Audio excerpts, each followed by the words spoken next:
There are a lot of beautiful people out there that are what I would call spiritual adventurers.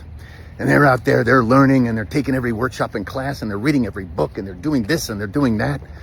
And they're just trying so hard to learn, and they're just learning, and they're just learning, and it's exciting, and they're gonna get there. And that in itself is a trap, because if they're not taking the time to release all knowledge to become the eternal I am, gosh, it's not going to be the journey they thought.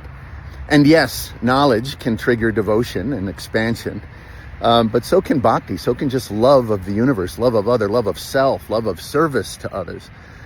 So be very careful if you're a spiritual adventurer. And I'll say this, there are also people out there who are spiritual tourists.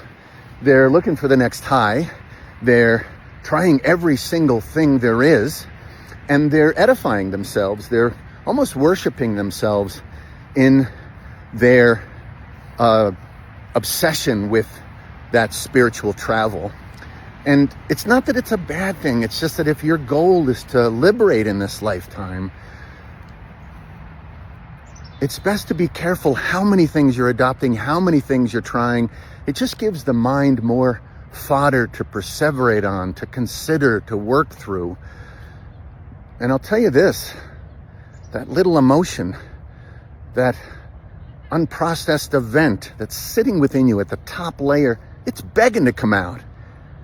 And if you're jerking it off with spiritual adventures, it's probably not going to come out, and it's not going to leave making that space that you really need to fully know yourself and be self-realized.